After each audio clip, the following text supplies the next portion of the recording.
Welcome back to the show, The Business Mastery for Startups and Scale-Ups with your host, Jerry Gadori. That's me. Today, we're going to talk about something important that doesn't typically get enough attention, and that's building your startup or early stage company support network. And we're going to look at why that's important. Make sure you stay to the end. I've got some things I want to share there that you don't want to miss. Now, let's start off with why it's important.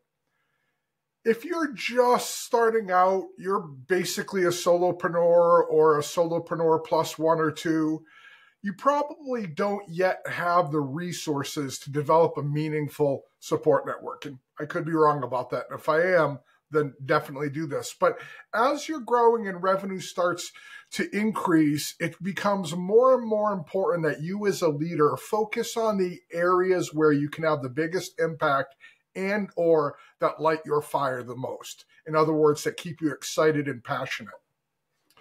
For me, that's anything outside of the accounting realm. Using myself as an example, I am amongst the world's worst bookkeepers. Accounting and finance are sorcery, and the IRS is some type of a scary demon that comes to haunt my dreams. I don't mean that in some type of I'm elusive or evasive when it comes to paying my tax. I mean that whole area both terrifies and baffles me. I don't know what it is about it that I just can't wrap my brain around, but I cannot.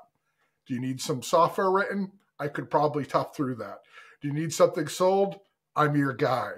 Need to go to market strategy? I've got your back. Need to build world-class teams and lead them? That's my whole passion and mission.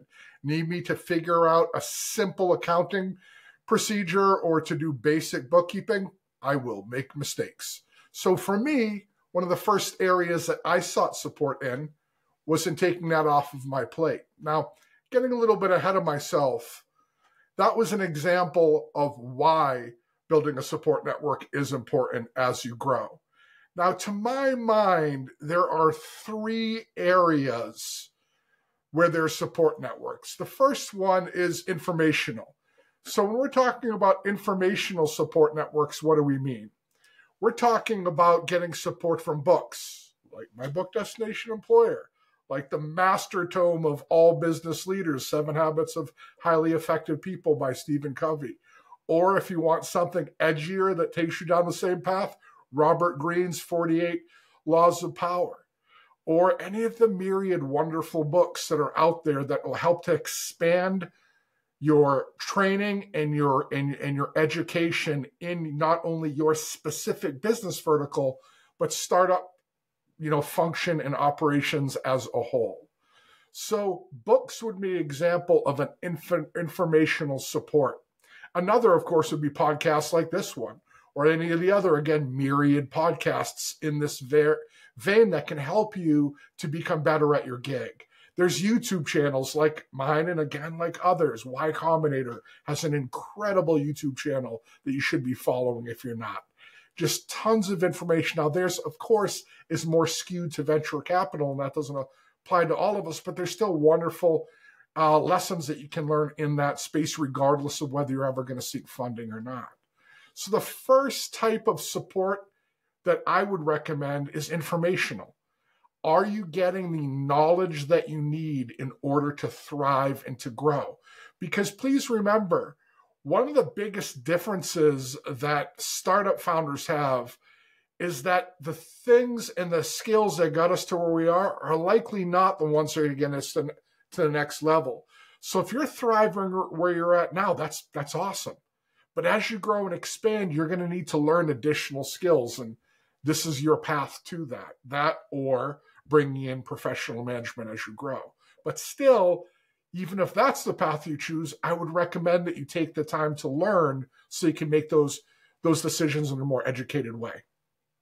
The second type of support is functional. So this might manifest as some type of an outside group that you bring in to support your startup. Using my own somewhat silly example, might be a bookkeeper. You might sign up for a bookkeeping service. Or if you have a smaller company, you might choose to use a PEO or some type of a payrolling service so you don't have to go through the headache of onboarding and handling all the payroll functions for your staff on your own. It might be a fractional CIO or fractional CISO or a fractional CMO or a fractional CFO to give you that chief level experience that you don't need 7 days a week, 30 days a month. You might only need that a little bit of the time, but when you need it, you need it. CFO, again, using a funding example, if your startup is preparing for funding, you might want to bring in a fractional CFO to help you build your data room and to make sure that your books are up to par for the inevitable due diligence that's going to come. You might want to try to capitalize on some explosive growth by bringing in a fractional CMO to design a killer digital marketing campaign for you. Or you might want to outsource that piece to a digital marketing firm. Again, you want to build a functional support network around your company. Another example that's common in startup culture are niche staffing firms. So once your professional network and the professional network of your founding team run out of steam, what do you do next? Now, I wrote a book, Destination Employer, to help you with that. And I own a company called Redbeard Solutions to help you to implement the strategies necessary to avoid excessive staffing firm usage. However, don't mistake that as me besmirching staffing firms. Developing quality relationships with niche firms that have deep specialties in the areas that you need can be very helpful. They're going to be able to provide you with market information. They're going to be able to provide you with best practices for interviewing some of those new folks. Again, I do that part in my book as well.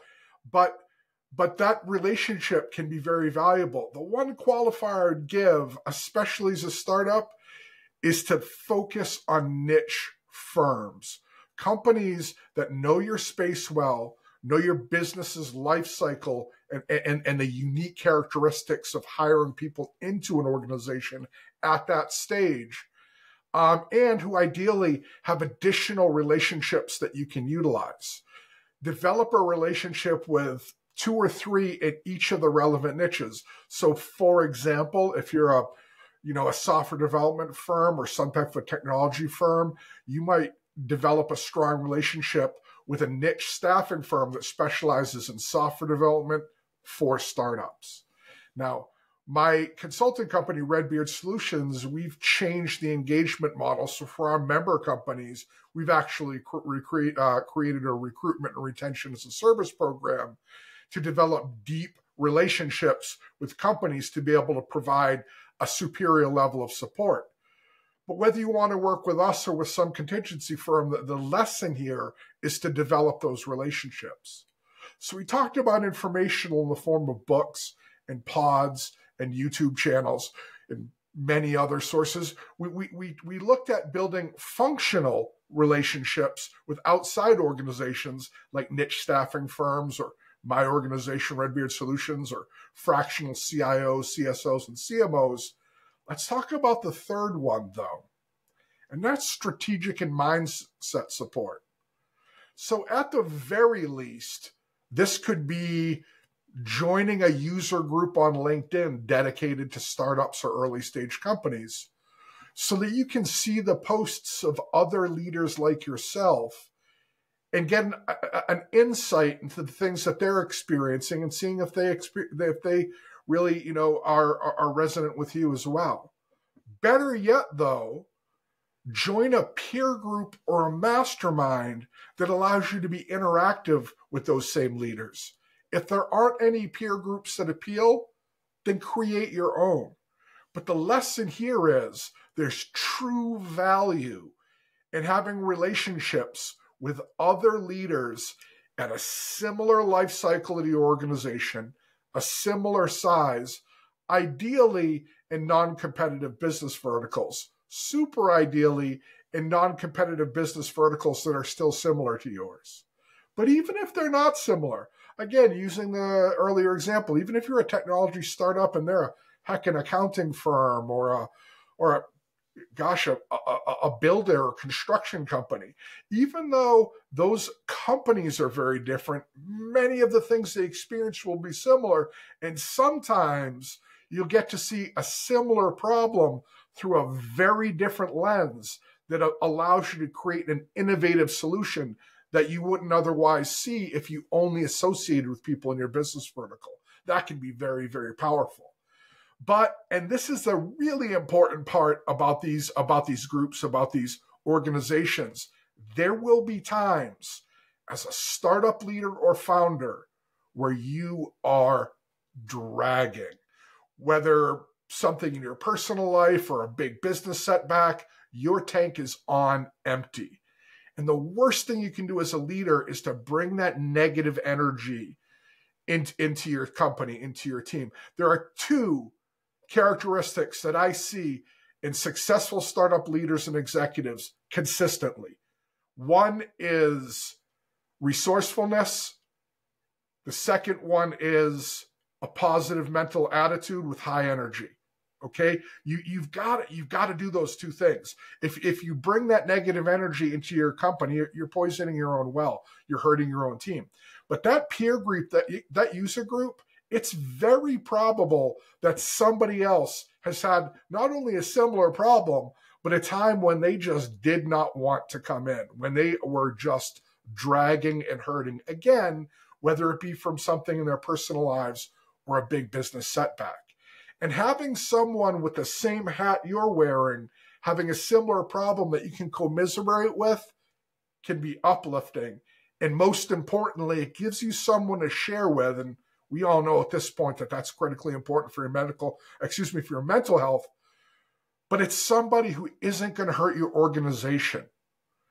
So that peer group or user group can be incredibly impactful for a myriad of reasons.